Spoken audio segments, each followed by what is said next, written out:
de retour pour vous parler de préparation des travaux et de réalisation des travaux. Fait que je vous fais deux sections, là, une en fil de l'autre.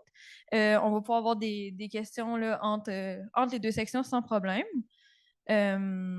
Voilà.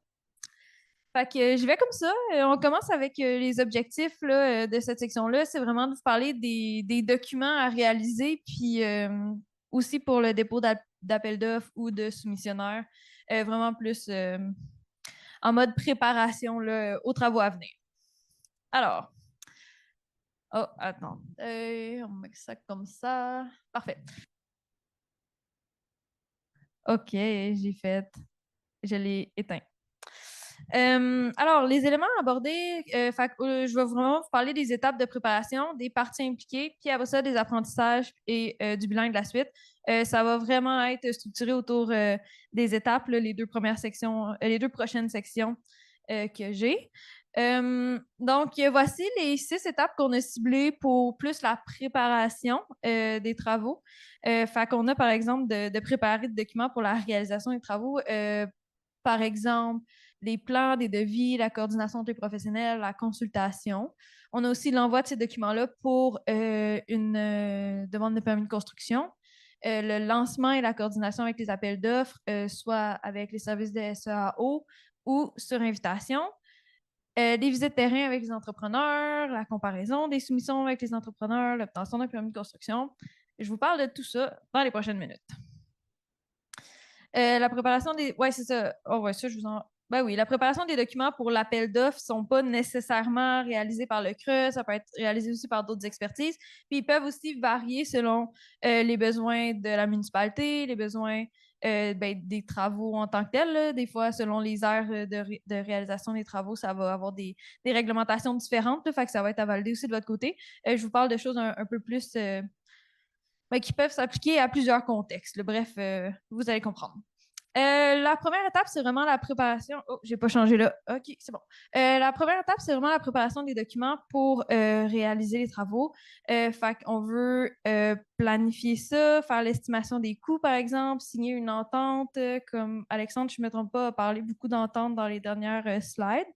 Dans les documents requis, c'est vraiment une liste d'exemples qui peut être sous forme diverses de documents. Il y en a qui peuvent être facultatifs, d'autres non. Mais on a par exemple les devis, fait que cahier de charges, des normes, des exigences générales. On a les conditions si on veut faire un contrat avec les entrepreneurs et les autres parties prenantes impliquées.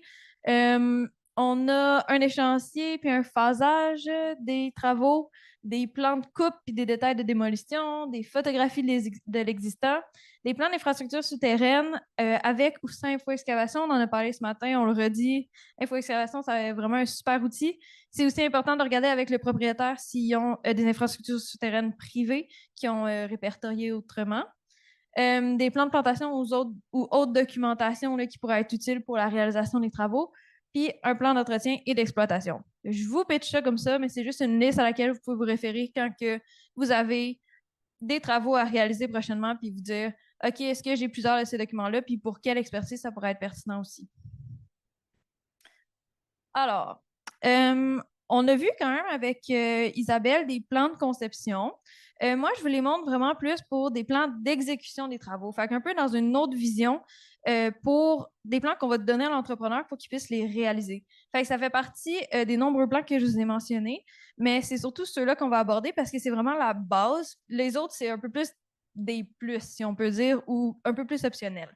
Fait que ça, c'est un exemple qu'on a fait à Baie-Saint-Paul avec le voie Montmorency. Puis c'est juste pour vous montrer les types de détails nécessaires pour un projet avec l'entrepreneur. Dans ce cas-là, on a pu juste remettre ces plans-là à l'entrepreneur, puis il a été pas mal autonome pour la réalisation des travaux. Ça dépend toujours de le type de coordination que vous voulez faire aussi. Si vous préférez avoir quelque chose d'un peu plus simple, mais plus d'échanges avec l'entrepreneur, c'est possible aussi. Ne partez pas en peur, vous n'avez pas besoin de faire des gros plans comme ça. Mais je vous le décortique quand même parce que je pense que c'est accessible malgré tout pour ça. Ici, vous voyez, ça, c'est le plan de démolition. Fait qu'on voit, par exemple, les zones à conserver ou pas. C'est sûr que c'est avec des notes là, qui ont été faites en marge. Est-ce que le son, il marche bien en ligne? Parce que j'ai l'impression qu'il coupe ici. OK, parfait. Parfait.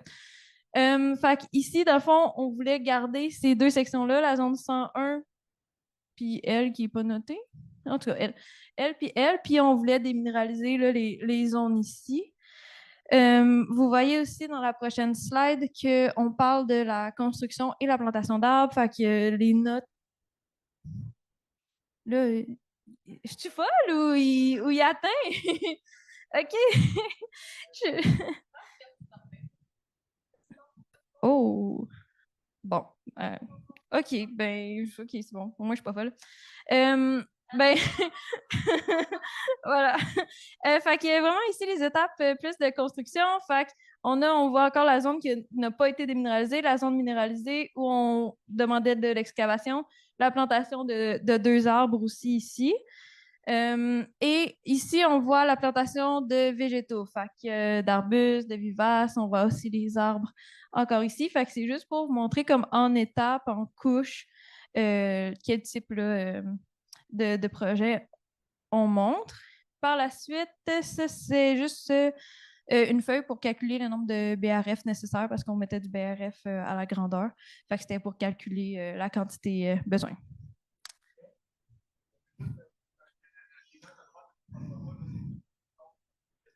Ouais. Ouais, fait ici, dans le fond, tout à droite, là, c'est les notes de. C'est les notes du plan, là. Fait que pour montrer, par exemple, la zone 251, les installations du pays, ben là, on a les superficies nécessaires. Fait que c'est vraiment des notes pour que l'entrepreneur puisse se repérer, là, puis savoir un peu dans quoi qui s'embarque, puis quels sont les besoins aussi, là. Fait que selon les zones, on mentionne les détails, là, selon les zones. Fait que c'est vrai que j'aurais pu éclaircir ça avant de présenter tous ces plans-là, mais j'espère que c'était clair quand même, le reste. Oui, OK, parfait. Puis pour pas trop vous faire peur, je vous montre quand même un autre plan qui a été fait par un organisme avec qui on travaille, l'Association forestière des Deux-Rives, qui, eux, c'est un plan qui fonctionne aussi très bien, qui demande juste peut-être un peu plus de coordination avec l'entrepreneur qui va réaliser les travaux ou pas. Ça, c'était un projet dans une école, l'école L'Eau Vive. Et dans le fond, on voit ici comme plusieurs éléments. Là, on comprend que ça, c'est une photographie du site. Il y a de la plantation de végétaux, des panneaux d'interprétation, des petits bouts de jardin, une noue en haut ici, des nichoirs, on a des ponts. Fait que, on comprend quand même un peu le contexte, puis on s'en va avec ce projet-là, mais il y a peut-être plus de détails qui vont être à éclaircir vers maman ou par courriel ou avec des échanges. C'est possible, c'est pour vous montrer que comme peu importe, on s'arrange, puis c'est parfait. Là. Euh, c'est ça. Puis j'ai aussi un exemple plus poussé encore que mes chers collègues des autres creux m'ont dit que ce serait peut-être mieux de retirer pour simplifier un peu la présentation, mais je vais quand même vous le mettre.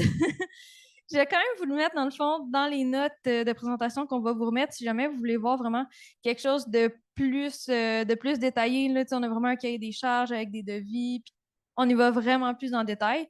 Fait que si jamais ça vous tente d'embarquer là-dedans, puis au moins d'avoir un exemple pour savoir à quoi ça ressemble, ben, il va être dans le fond dans les notes là, de présentation qu'on va vous envoyer, j'imagine, quelques jours après cette journée mouvementée. À voir.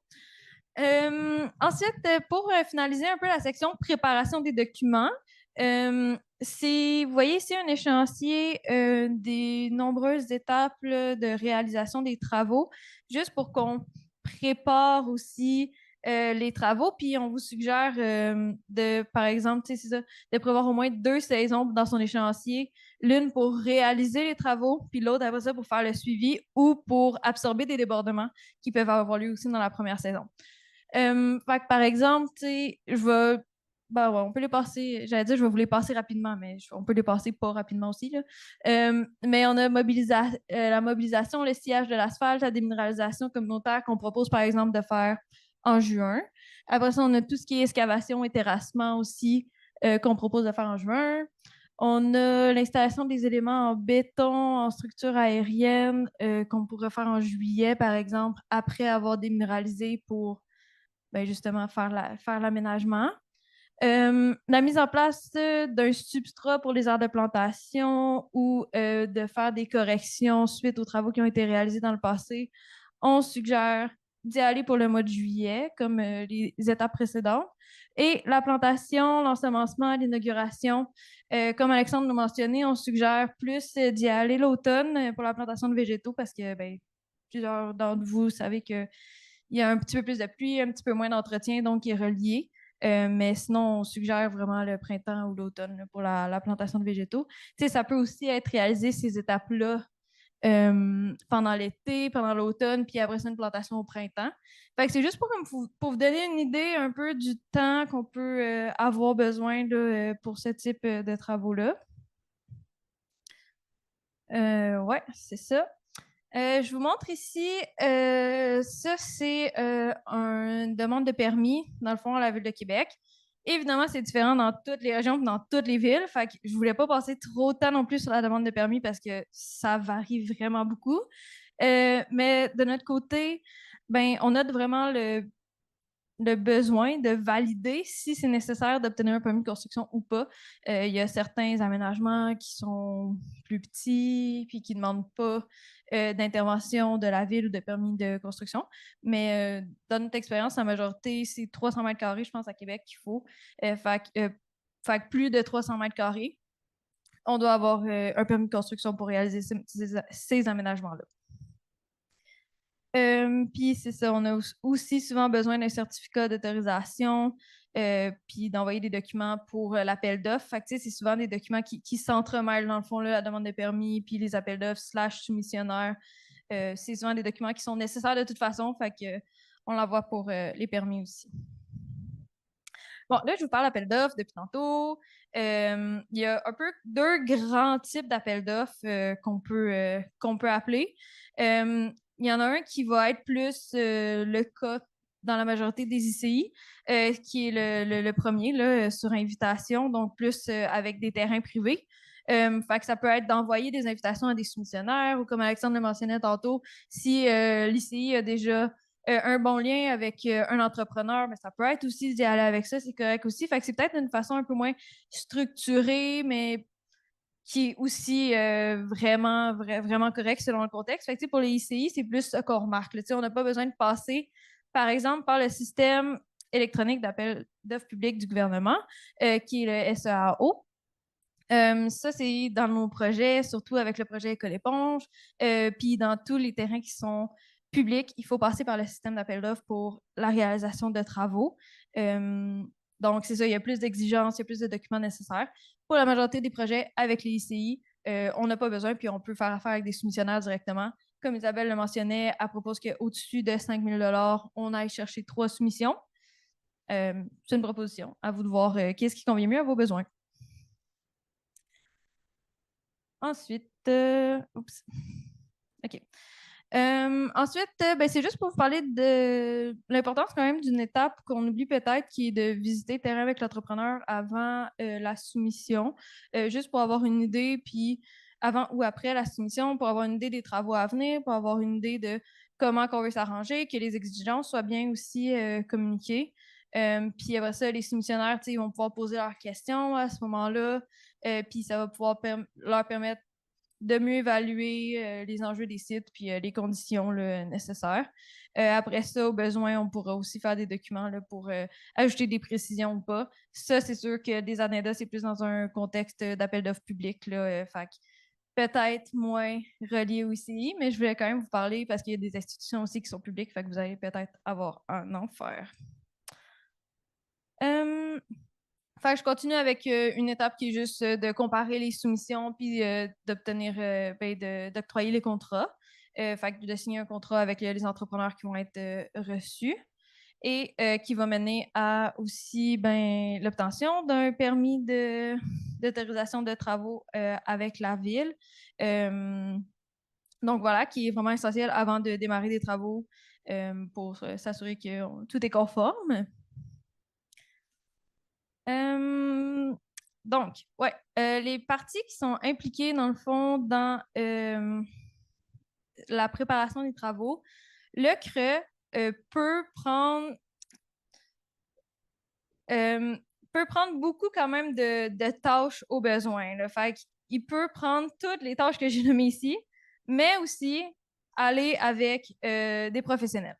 Fait que je vous nomme quand même tout ce que vous pouvez faire selon vos expertises, mais après ça, la slide d'après, vous allez voir que vous pouvez aussi faire affaire avec des professionnels pour ça. Fait qu'on a, par exemple, coordonné les services externes en vue de la préparation des documents. Fait que, par exemple, si on a besoin d'ingénieurs pour approuver les documents de travaux, si on a besoin d'architectes pour en faire. Fait que toute cette coordination-là, c'est souvent les CRA qui vont la faire. Après ça, réaliser les estimations budgétaires. Si vous êtes capable de les faire avec les documents qu'Isabelle parlait tantôt, ben c'est bien tant mieux. Vous allez pouvoir économiser sur des parties. Sinon, c'est aussi possible de demander à l'externe. Ensuite, de coordonner les documents pour la demande de permis de construction. Ça aussi, selon moi, c'est quelque chose que vous êtes capable de faire, mais si vous n'êtes pas à l'aise, c'est possible aussi de le faire à l'externe. La coordination pour l'appel d'offres, les visites terrain avec l'entrepreneur aussi. Puis après ça, de comparer les soumissions puis de signer les contrats. C'est quelque chose un rôle que vous pouvez avoir. Fait que voilà, ici, c'est toutes les mêmes étapes qui étaient à la slide précédente, juste pour vous dire que vous pouvez aussi faire appel avec des firmes en ingénierie, en architecture, d'autres OBNL au besoin. Puis les rôles du propriétaire dans toutes ce bel, tous ces documents-là, c'est aussi d'être disponible pour des suivis, puis aussi être là pour la validation des documents pour l'appel d'offres au besoin. Fait que voilà. Fait que, tu sais, c'est vraiment selon les besoins et les expertises des CRE. Tu sais, comme vous savez, nous autres, on fait beaucoup de plans. On prend quand même un peu plus large là, parce qu'on a un architecte paysagiste, donc on en profite. Mais évidemment, là, il y a plusieurs autres types de services puis solutions aussi que vous pouvez avoir pour réaliser vos projets.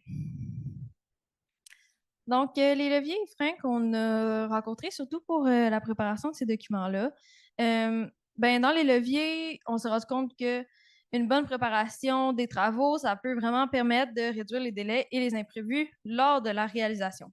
Fait que c'est sûr que ça paraît peut-être un peu beaucoup, mais après ça, cette bonne préparation-là va vous permettre vraiment d'accéder à la réalisation plus facilement. Aussi, d'avoir une bonne compréhension des acteurs, des rôles, des différentes étapes de projet, ça va aussi faciliter la préparation des travaux, d'avoir cette maîtrise-là.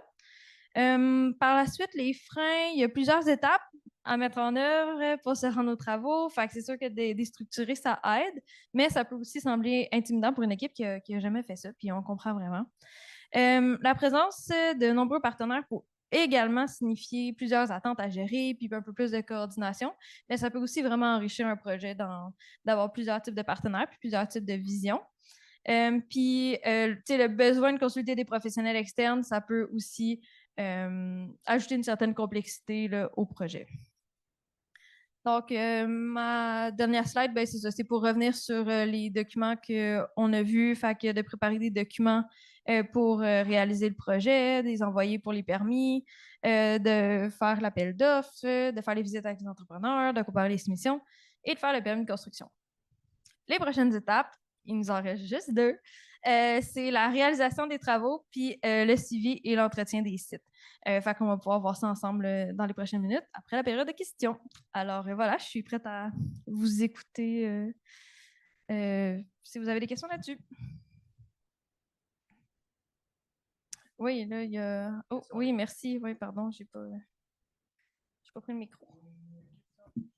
Pour environnement Côte-Nord, est-ce que les coûts identifiés sur vos diapos sont représentatifs de la réalité?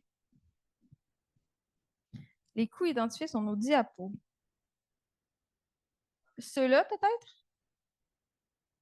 Je pense pas qu'ils sont pour l'instant. Ben, c'est un vrai contrat, là, mais je sais pas s'il est à jour, celui-là. Fait que je le prendrai pas en compte, là. Non, c'est ça, c'était juste là que j'en avais. C'est ça, juste confirmer que c'est la diapo qui était question. Ah oui, il y en avait d'autres? Oh mon Dieu. OK, pardon. Je suis au début. Ben, en tout cas, n'hésitez pas. Ah là! Ah! My God, OK. Ben ça, c'est un projet qui a été réalisé l'année passée. Oui, fait que ça devrait être similaire. Puis ça avait été réalisé par l'équipe de l'Association forestière des Deux-Rives. Fait que je sais pas c'est quoi leur montage leur montage financier puis sur quoi ils se sont basés. Mais oui, peut-être, là, effectivement, ils ont dû se baser aussi sur, par exemple, des coûts puis de la réalisation plus communautaire là, qui est reliée à ça pour avoir ces coûts-là, évidemment, là, parce que... Mais c'est ça, c'est sûr qu'en faisant appel avec des professionnels pour l'excavation, ces choses-là, ça augmente les coûts. Mais c'est un projet dans une école, fait que j'imagine que ça a été... Non, dans celle-là, je pense pas. Ouais, si oui, c'est peut-être ici pour l'anneau, mais c'était vraiment plus un exemple de plan qu'un projet que je connais très bien, là. C'était juste pour vous montrer un autre type là, de choses qu'on peut faire.